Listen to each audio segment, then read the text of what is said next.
সবাইকে এই চ্যানেলে স্বাগত। বাংলার এই এরিয়াতে বিভিন্ন সাম্রাজ্যের বিষয়ে আমরা জানি, যেমন গৌড় সাম্রাজ্য, পাল সাম্রাজ্য, সেন সাম্রাজ্য এবং পরবর্তীকালের নবাবী সাম্রাজ্য। কিন্তু দিল্লির সুলতানি শাসনের সময় বাংলার এই এরিয়াতে স্বাধীন একটা সাম্রাজ্য তৈরি হয়ে যায়, শাহী সাম্রাজ্য। এবং এখানে মেইন দুটো বংশ আসে, ইলিয়াস শাহী বংশ এবং হোসেন শাহী বংশ। কি বললাম? দিল্লির সুলতানি শাসনের সময় বাংলার এই এরিয়াতে নতুন একটা স্বাধীন সাম্রাজ্য তৈরি হয়ে যায়, শাহী সাম্রাজ্য। আর এখানে দুটো বংশ আসে, ইলিয়াস শাহী বংশ আর হুসেন শাহী বংশ।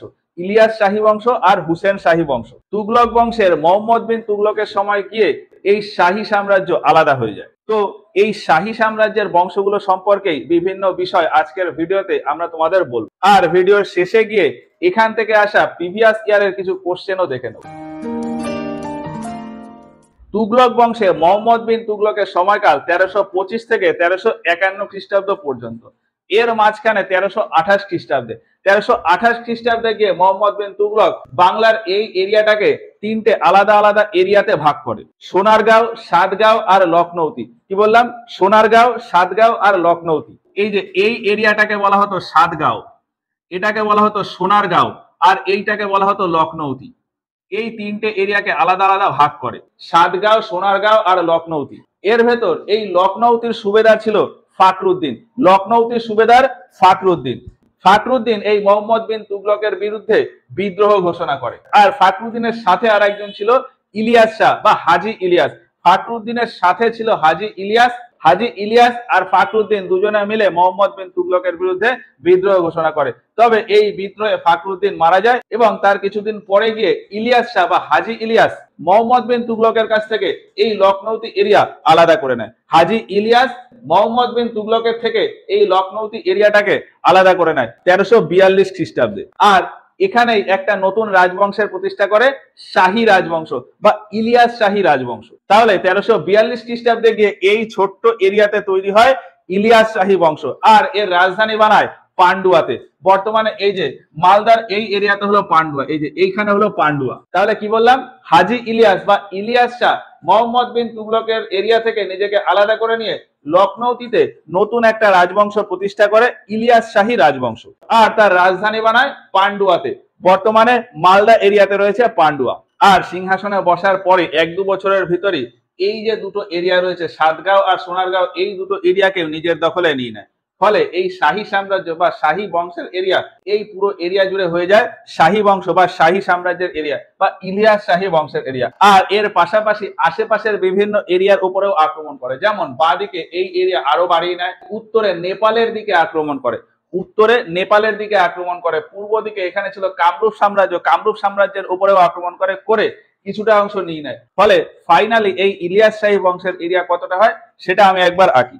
তাহলে সাতগাঁও, সোনারগাঁও, নেপাল আক্রমণ, আসাম আক্রমণ আর বাঁদিকে তার এরিয়া বাড়িয়ে ফাইনালি এই ইলিয়াস শাহী বংশের এরিয়া হয়ে যায় এতটা। কার সময়? হাজি ইলিয়াস বা ইলিয়াস শাহের সময়। আর তিনি তার এরিয়া বাড়িয়ে বিহারে একটি জায়গা প্রতিষ্ঠা করেন, হাজিপুর।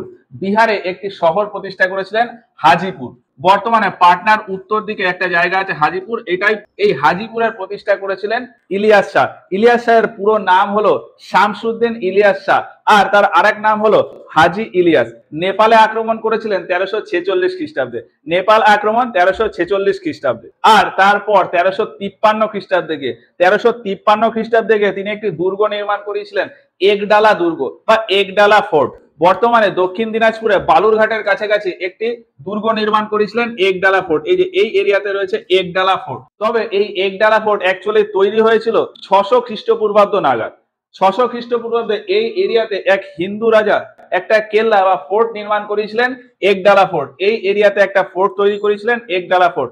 পরে দিন যেতে যেতে সেটা ক্ষয় হতে থাকে এবং ফাইনালি 1353 খ্রিস্টাব্দে গিয়ে ইলিয়াস শাহ এখানেই ওই দুর্গটা আবার সংস্কার করান এবং নতুন ভাবে তৈরি করেন। ওই জন্যই বলা হয় যে এই একডালা ফোর্ট তৈরি করেছিলেন ইলিয়াস শাহ। আর এই দুর্গ নির্মাণ করার পরেই তুগলক বংশের রাজা ফিরোজ শাহ তুগলক এই ইলিয়াস শাহের উপর আক্রমণ করেছিলেন। ফিরোজ শাহ তুগলক ইলিয়াস শাহের রাজধানী পান্ডুয়াতে আক্রমণ করেছিলেন। এই যে এখানে হলো পান্ডুয়া। ফলে ফিরোজ শাহ তুগলকের হাত থেকে বাঁচার জন্য তিনি এই একডালা ফোর্টে আশ্রয় নিয়েছিলেন এবং ফিরোজ শাহ তুগলক তাকে না পেয়ে এই এরিয়া থেকে ফিরে যান। তাহলে 1353 খ্রিস্টাব্দে ফিরোজ শাহ তুগলকের আক্রমণ হয় এই ইলিয়াস শাহের উপর। এবার ইলিয়াস শাহের মৃত্যুর পর এই সিংহাসনে বসেন সিকান্দার শাহ। এখানে যে সমস্ত রাজার নাম আসে, আমি আগে রাজাদের নামগুলো এক এক করে বলি। প্রত্যেকের নামের সাথেই শাহ শব্দটি যুক্ত রয়েছে, ফলে আমি শুধুমাত্র নামগুলো বলি। ইলিয়াস, সিকান্দার, আজম, হাজমা। ইলিয়াস, সিকান্দার, আজম, হাজমা। ইলিয়াস শাহ, সিকান্দার শাহ, আজম শাহ আর হাজমা শাহ। ইলিয়াস শাহ, সিকান্দার শাহ, আজম শাহ আর হাজমা শাহ। তারপরে আসে মেহমুদ, বরবক, ইউসুফ, ফতে। মেহমুদ, বরবক, ইউসুফ, ফতে। মেহমুদ শাহ, বরবক শাহ, ইউসুফ শাহ আর ফতে শাহ। ইলিয়াস শাহ, সিকান্দার শাহ, আজম শাহ, হাজমা শাহ। মেহমুদ শাহ, বরবক শাহ, ইউসুফ শাহ আর ফতে শাহ। তো ইলিয়াস শাহ বা শামসুদ্দিন ইলিয়াস শাহ এর পরে রাজা হন সিকান্দার শাহ। তার সময়ও ফিরোজ শাহ তুগলক এই বাংলার উপর আক্রমণ করেছিলেন 1359 খ্রিস্টাব্দে। আর তিনিও এই একডালা দুর্গে আশ্রয় নিয়েছিলেন এবং সেই সময়ও ফিরোজ শাহ তুগলক তাকে খুঁজে না পেয়ে আবারও দিল্লিতে ফিরে যান। আর তারপর থেকে এই এরিয়াতে আর সুলতানি সাম্রাজ্যের আক্রমণ হয়নি। ফলে বলা যায় যে সিকান্দার শাহের পর থেকেই এই বাংলার পুরো এরিয়া স্বাধীন সাম্রাজ্য হিসাবে শাসন করে। তিনি দুটি স্থাপত্য নির্মাণ করেছিলেন, কোতওয়ালি গেট আর আদিনা মসজিদ। কোতওয়ালি গেট আর আদিনা মসজিদ এই দুটি তৈরি করেছিলেন সিকান্দার শাহ। তার সময় এই যে বললাম রাজধানী ছিল পান্ডুয়া, তো পান্ডুয়া এরিয়াতে ঢোকার জন্য তার প্রবেশদ্বার কোতওয়ালি গেট তৈরি করেছিলেন এই সিকান্দার শাহ। আর 1369 খ্রিস্টাব্দে এই পান্ডুয়াতে একটি মসজিদ নির্মাণ করেছিলেন, আদিনা মসজিদ। পরবর্তীতে সিকান্দার শাহ মারা যাওয়ার পর তার কবরও এই আদিনা মসজিদেই রেখে দেওয়া হয়। সিকান্দার শাহের সময় একজন বিখ্যাত ধর্মগুরু ছিলেন আখি সিরাজ বা উসমান সিরাজউদ্দিন। কি বললাম? আখি সিরাজ বা উসমান সিরাজউদ্দিন। তিনি চিশতি সম্প্রদায়ের এক ধর্মগুরু নিজামুদ্দিন আউলিয়া তার শিষ্য ছিলেন। নিজামুদ্দিন আউলিয়া যখন মারা যান, তারপরে এই আখি সিরাজ বা উসমান সিরাজউদ্দিন বাংলার এরিয়াতে আসেন চিশতি সম্প্রদায়ের প্রচারের জন্য এবং তিনি এখানেই থেকে যান। ফলে বলা যায় যে এই সময় থেকেই বাংলার এই এরিয়াতে ব্যাপক পরিমাণে ইসলাম ধর্মের প্রচার শুরু হয়। 1357 খ্রিস্টাব্দে এই আখি সিরাজ মারা যান এবং তার মৃত্যুর পর সিকান্দার শাহ এই আখি সিরাজের দরগা পান্ডুয়াতেই তৈরি করেন। সিকান্দার শাহের সময় আসামের এই এরিয়া, মানে এই যে এই এরিয়াতে রাজা বা সুবেদার ছিল তার ছেলে আজম শাহ বা গিয়াসউদ্দিন আজম শাহ। আর নিচে এই এরিয়াতে সুবেদার বা জমিদার ছিল গণেশ বা গণেশ নারায়ণ। বলা হয় যে গণেশ নারায়ণ ষড়যন্ত্র করে আজম শাহের সাথে তার পিতা সিকান্দার শাহের যুদ্ধ লাগিয়ে দেন এবং 1390 খ্রিস্টাব্দে আজম শাহ আর এখানে সিকান্দার শাহ এদের দুজনের ভেতরে একটা যুদ্ধ হয়, গোয়ালপাড়ার যুদ্ধ। তাহলে 1390 খ্রিস্টাব্দে আজম শাহ আর সিকান্দার শাহ এদের দুজনের ভেতরে একটা যুদ্ধ হয়, গোয়ালপাড়ার যুদ্ধ। এই গোয়ালপাড়ার যুদ্ধে আজম শাহ তার পিতা সিকান্দার শাহকে হত্যা করে দেয় এবং নিজে এই বাংলা সাম্রাজ্যের সিংহাসনে বসে। তাহলে সিকান্দার শাহের পরে সিংহাসনে বসেন আজম শাহ। এর পুরো নাম গিয়াসউদ্দিন আজম শাহ। এই আজম শাহের সময় বাংলার এই এরিয়াতে ইসলাম ধর্মের প্রচার আরো বেশি বেশি করে বেড়ে যায়। অনেকে বলেন যে প্রচুর মানুষ ইসলাম ধর্মের বিভিন্ন আচার অনুষ্ঠান নিয়ম নীতি দেখে তাদের ধর্ম পরিবর্তন করে নেন, কিন্তু তার পাশাপাশি অনেকে বলেন যে ইসলাম ধর্মের লোকেরা নন মুসলিমদের উপর আক্রমণ করত, অত্যাচার চালাতো, নির্যাতন করত। ফলে সেই আক্রমণ ও নির্যাতনের হাত থেকে বাঁচার জন্যই প্রচুর নন মুসলিম ইসলাম ধর্মে তাদের ধর্ম পরিবর্তন করে নেয়। তবে ঘটনা যাই হোক না কেন, এই আজম শাহের সময় ইসলাম ধর্মের প্রচার বাংলার এরিয়াতে ব্যাপকভাবে ছড়িয়ে পড়ে। আজম শাহের সাথে বৈদেশিক সম্পর্ক খুবই ভালো ছিল, বিশেষ করে চীন এবং পারস্য দেশের সাথে তার সম্পর্ক খুবই ভালো। সেই সময় চীনে মিং সাম্রাজ্যের একজন রাজা ছিলেন ইয়াং লো। ইয়াং লো 1406 খ্রিস্টাব্দে চীন থেকে একজন পর্যটক পাঠিয়েছিলেন মা হুয়ানকে। চীনের রাজা ইয়াং লো মা হুয়ানকে পর্যটক হিসাবে এই আজম শাহের দরবারে পাঠিয়েছিলেন। তাহলে কি বললাম? চীনা পর্যটক মা হুয়ান তিনি এসেছিলেন আজম শাহের দরবারে। এছাড়া পারস্যের সাথে আজম শাহের খুব ভালো সম্পর্ক ছিল। পারস্যের এক কবি হাফেজের সাথে তার চিঠিতে কথাবার্তা হতো। তার দরবারে একজন সভাকবি ছিলেন শাহ মোহাম্মদ সাগির। শাহ মোহাম্মদ সাগির তার একটা বিখ্যাত রচনা হলো ইউসুফ জুলেখা।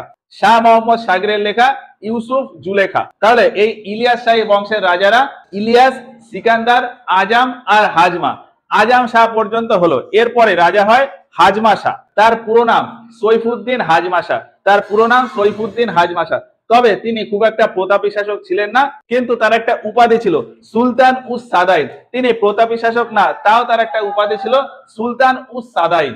আজম শাহের সময় এই যে বললাম, তার আগে আজম শাহ এই এরিয়াতে সুবিধার ছিল, সেই সময় বাংলার এই এরিয়াতে সুবিধার ছিল গণেশ। তারপর আজম শাহ যখন এই সিংহাসনে বসলো, তখন গণেশ নারায়ণ তার ক্ষমতা একটুখানি বাড়াতে থাকে, এবং গণেশ নারায়ণ সুযোগে ছিল যে কখন সাম্রাজ্যের সিংহাসনে দুর্বল রাজা আসবে, এবং সেই সুযোগে তিনি এই পুরো সাম্রাজ্যের সিংহাসনে বসবেন। এবং দিন যেতে যেতে গণেশ নারায়ণ সেই সুযোগটা পেয়ে যায়। আজম শাহের পরে রাজা হয় হাজমা শাহ। হাজমা শাহ একটু দুর্বল ধরনের রাজা ছিল, ফলে গণেশ হাজমা শাহকে হারিয়ে দেয়, হারিয়ে নিজে এই সাম্রাজ্যের সিংহাসনে বসেন। ফলে এই ইলিয়াস শাহী বংশের জায়গায় চলে আসে নারায়ণ বংশ বা গণেশ বংশ। তবে গণেশ নারায়ণ খুব বেশি দিন রাজত্ব করতে পারেনি, তার জায়গায় আবারও ওই ইলিয়াস শাহী বংশের একজন বংশধর এসে আবারও ইলিয়াস শাহী বংশের প্রতিষ্ঠা করে। তো গণেশ নারায়ণ হাজমা শাহকে হারিয়ে দেয় 1415 খ্রিস্টাব্দে।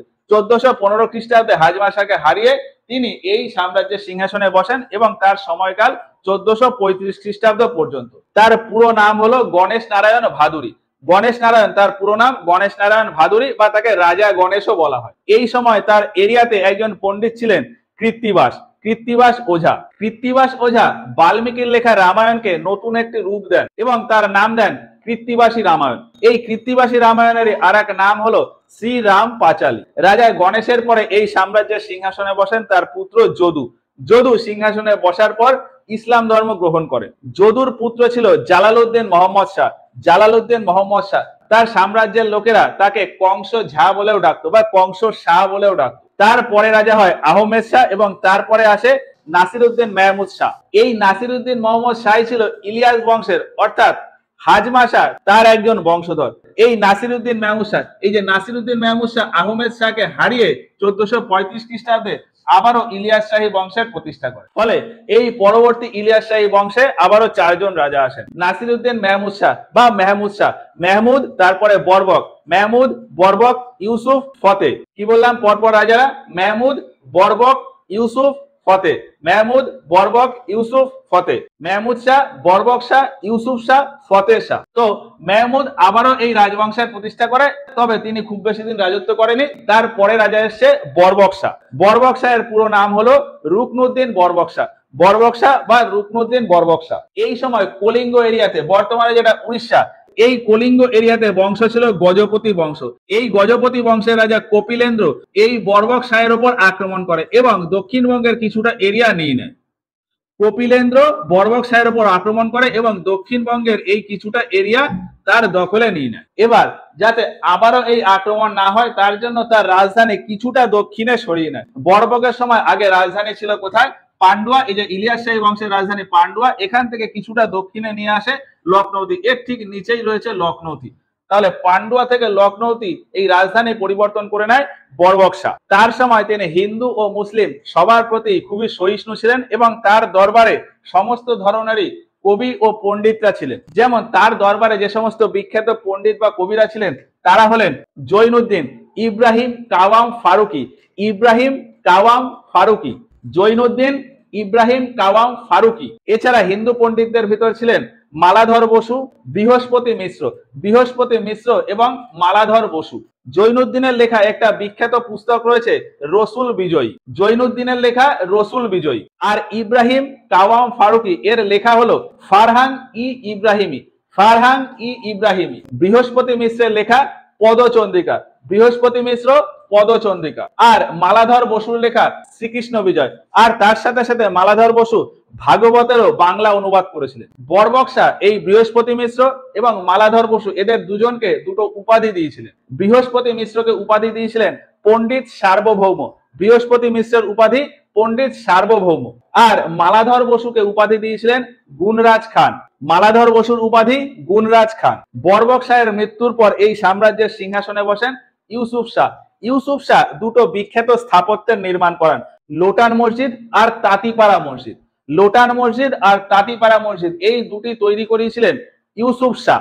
ইউসুফ শাহের পুরো নাম শামসুদ্দিন ইউসুফ শাহ। 1475 খ্রিস্টাব্দে তৈরি করান লোটান মসজিদ, আর 1480 খ্রিস্টাব্দে তৈরি করান তাঁতিপাড়া মসজিদ। তবে তাঁতিপাড়া মসজিদ তিনি নিজে তৈরি করাননি, তাঁতিপাড়া মসজিদ তৈরি করেছিলেন তার একজন মন্ত্রী মুরশাদ খানকে দিয়ে। ইউসুফ শাহের পরে রাজা হয় ফতেহ শাহ, এর পুরো নাম জালালউদ্দিন ফতেহ শাহ। তার দরবারে যে সেনাপতি ছিল সে ছিল দক্ষিণ আফ্রিকা থেকে আনা হোপসি জাতির। এই যে ইলিয়াস শাহী বংশের রাজারা, এই ইলিয়াস শাহী বংশের রাজারা দক্ষিণ আফ্রিকা থেকে দাস কিনে আনতেন। এতজন রাজা পরপর আসতে আসতে দক্ষিণ ভারত থেকে প্রচুর দাস এই সাম্রাজ্যে আসে, আর এই দাসেরা তাদের পদোন্নতি করতে করতে সেনাপতি পদেও চলে যায়। সেই রকমই জালালউদ্দিন ফতেহ শাহ তার সেনাপতি দক্ষিণ আফ্রিকা থেকে আনা হোপসি জাতির একজন ব্যক্তি ছিলেন। তিনি এই জালালউদ্দিন ফতেহ শাহকে হত্যা করে দেন এবং নিজে এই সাম্রাজ্যের সিংহাসনে বসেন। ফলে এখানে ইলিয়াস শাহী বংশের সমাপ্তি হয়ে যায় এবং বেশ কিছুটা সময় ধরে এই হোপসি জাতির লোকেরাই এই সাম্রাজ্য শাসন করত। তবে হোপসি জাতির কোন ব্যক্তি এই এরিয়া শাসন করত তেমন কোনো সঠিক তথ্য পাওয়া যায় না। শুধু এইটুকু জানা যায় যে 1487 থেকে 1494 এই 7 বছর ধরে এই এরিয়াতে হোপসি জাতির শাসন ছিল। এখন এই হোপসি জাতির শাসনে একজন সেনাপতি ছিলেন সৈয়দ হোসেন। হোপসি জাতির রাজাদের একজন সেনাপতি ছিলেন সৈয়দ হোসেন। সৈয়দ হোসেন ওই হোপসি জাতিকে শেষ করে দিয়ে নতুন আবার একটা রাজবংশের প্রতিষ্ঠা করে, হোসেন শাহী বংশ। তো এই হোসেন শাহী বংশের প্রতিষ্ঠা হয় 1494 খ্রিস্টাব্দে গিয়ে। তবে এই হোসেন শাহী বংশ সম্পর্কে এখানে লেখা নেই, এটা মুছে আবার লিখবো, চাইলে এর একটা স্ক্রিনশট নিয়ে নিতে পারো। তারপরে বলি,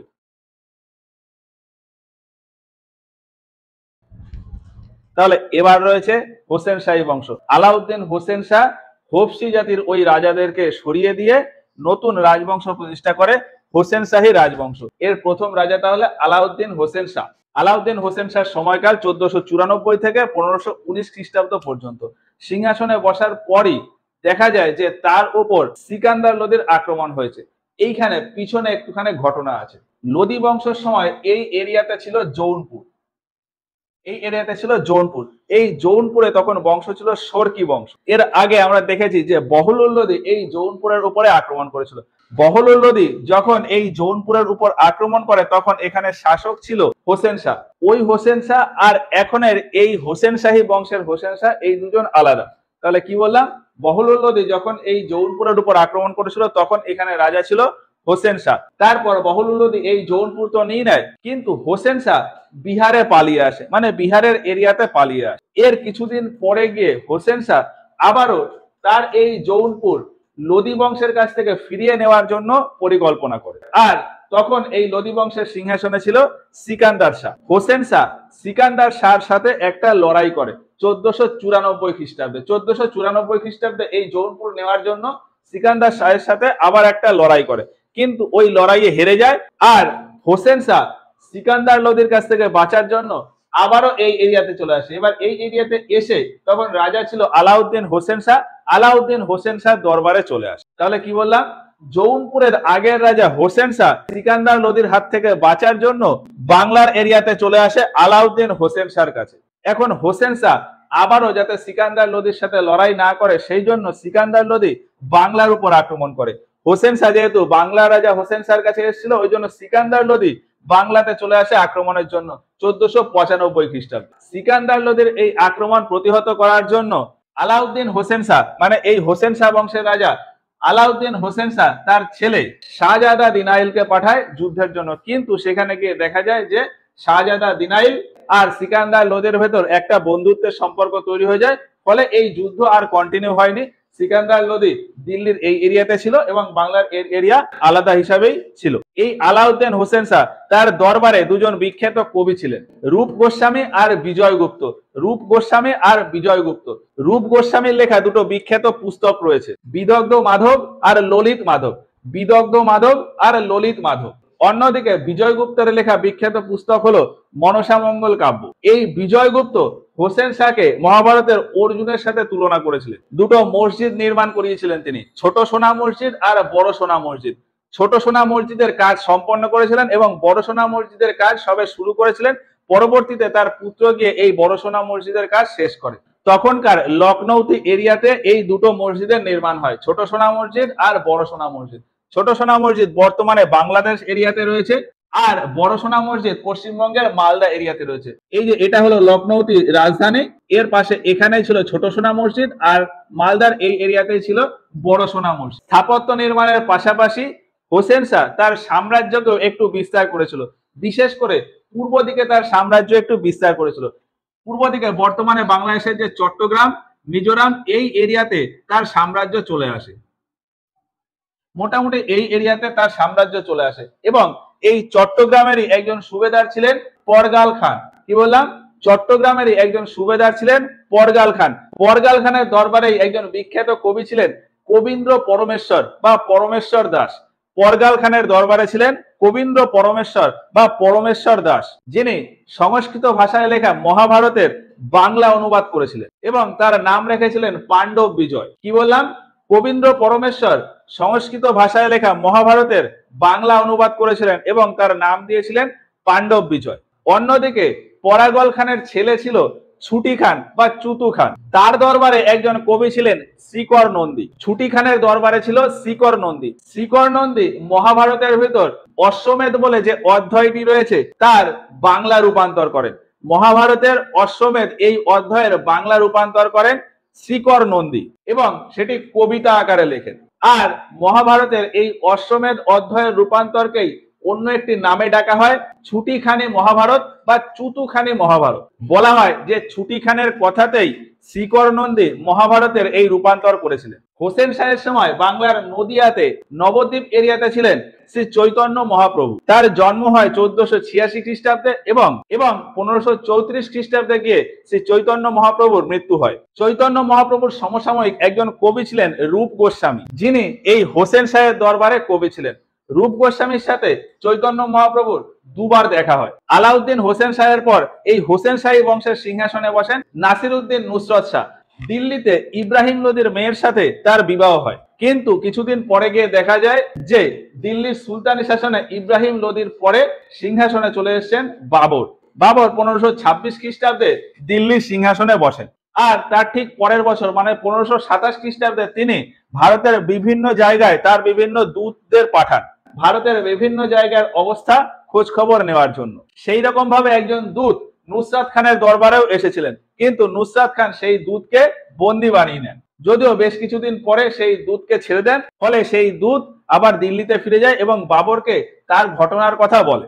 বাবর ভারতের বিভিন্ন জায়গা থেকে বিভিন্ন দূতের সংবাদ নিয়ে তার যে আত্মকথা তুজুকে বাবরি, সেখানে বিভিন্ন রাজার কথা লিখেছিলেন। যেমন তুজুকে বাবরিতে তিনি লিখেছিলেন যে দক্ষিণ ভারতের সর্বশ্রেষ্ঠ রাজা তখন ছিল কৃষ্ণদেব রায়। আর তিনি তার সাথে সাথে এও লেখেন যে পূর্ব ভারতে তখন সব থেকে শ্রেষ্ঠ রাজা রয়েছেন নুসরত শাহ। এই নুসরত শাহ ওই বড়সোনা মসজিদটাকে কমপ্লিট করেছিলেন। বড়সোনা মসজিদের আর এক নাম হলো বারোদুয়ারি মসজিদ। এই মসজিদের 12টা দ্বার বা দরজা ছিল, সেই জন্য এর নাম হয়ে যায় বারোদুয়ারি মসজিদ। তো বড়সোনা মসজিদের কাজ কমপ্লিট করেন নুসরত শাহ।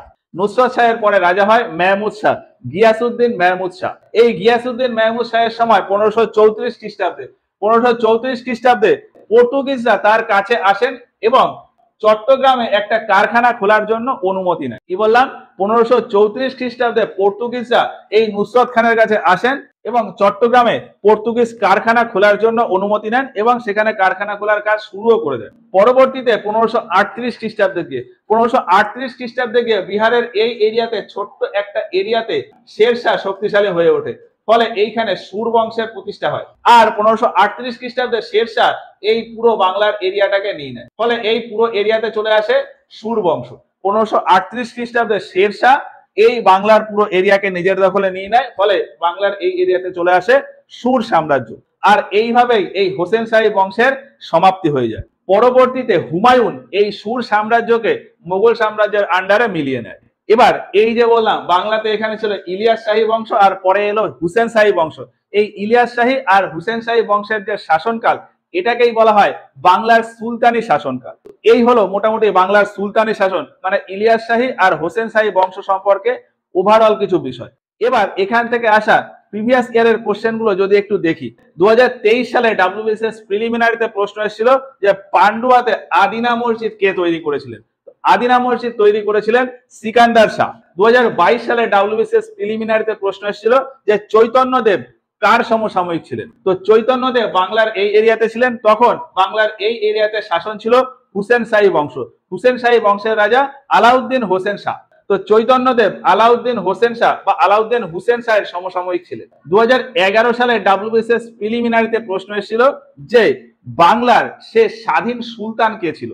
বাংলার এরিয়াতে, এই যে বাংলার এই এরিয়াতে শেষ স্বাধীন সুলতান হলেন গিয়াসউদ্দিন মেহমুদ শাহ। তার সময়কাল 1533 থেকে 1538 খ্রিস্টাব্দ পর্যন্ত। 2022 সালে ডাব্লিউবিসিএস মেন্সে প্রশ্ন এসেছিল বড়সোনা মসজিদ বা বারোদুয়ারি মসজিদ কে তৈরি করেছিলেন। তো বড়সোনা বা বারোদুয়ারি মসজিদ তৈরি করেছিলেন নুসরত শাহ, যদিও এই মসজিদ তৈরির কাজ শুরু করেছিলেন হোসেন শাহ। এই বারোদুয়ারি মসজিদ তৈরির কাজ শেষ হয় 1526 খ্রিস্টাব্দে। 2022 সালের মেন্সে আরো একটি প্রশ্ন এসেছিল যে মুকুন্দরাম কি রচনা করেছিলেন।